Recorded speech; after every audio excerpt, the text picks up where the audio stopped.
La population s'est retrouvée face à une liberté nouvelle et qui est passée aussi par une liberté d'expression de la parole à tous les niveaux, que ce soit politique, social, mais aussi intime.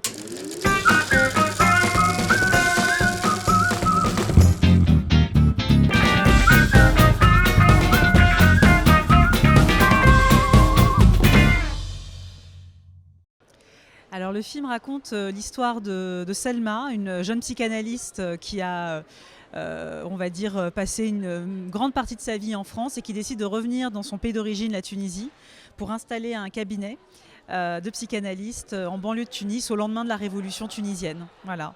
La révolution et la chute de la dictature est arrivée de manière très très brutale et c'est vrai que du jour au lendemain, la population s'est retrouvée face à une liberté nouvelle et qui est passée aussi par une liberté d'expression de la parole à tous les niveaux, que ce soit politique, social, mais aussi intime.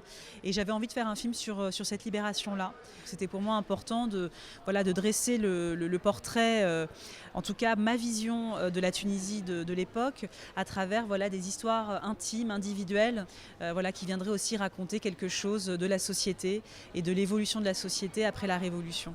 Je cherchais avant tout quelqu'un qui puisse être extrêmement présent et charismatique dans le silence. Et il fallait malgré tout que sa présence ressorte au même titre que celle des autres.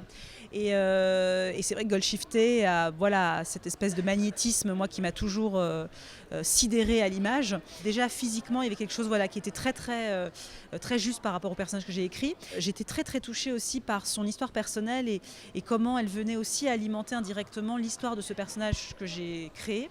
Le débat a lieu, en tout cas dans le pays, sur un certain nombre de sujets, soit des sujets de société comme l'homosexualité, comme la place de la femme dans la société qui est déjà très avancée par rapport à d'autres pays.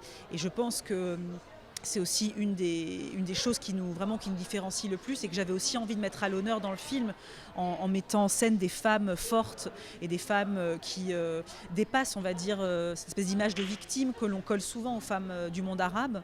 Et ça, cet équilibre entre les hommes et les femmes, j'avais aussi envie de le mettre en scène parce qu'il reflète aussi la société tunisienne à tous les niveaux, je dirais, de la société. Après, la démocratie fait son chemin petit à petit. Il y a encore beaucoup de défis à relever, mais en tout cas, je suis très très optimiste parce que le peuple est très intelligent et très soucieux aussi de ce qu'il a pu gagner en liberté depuis des décennies.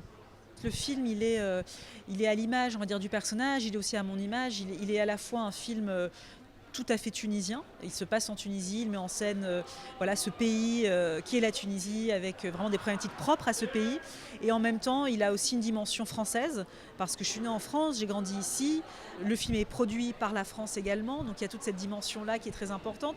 Et en même temps, j'ai envie de dire, il est aussi une troisième chose qui est beaucoup plus hybride, qui est, je dirais, peut-être un film méditerranéen, qui est à la frontière entre ces deux mondes. Et c'est pour ça que c'est très important aussi pour moi dans la direction artistique, dans les choix de la musique, dans un certain nombre de choses en fait que j'explore dans le film, d'éviter d'aller vers un film qui serait uniquement un film archétypal du monde arabe. Il est à la fois français, tunisien, méditerranéen et puis certainement plein d'autres choses, mais surtout je le voulais avant tout universel.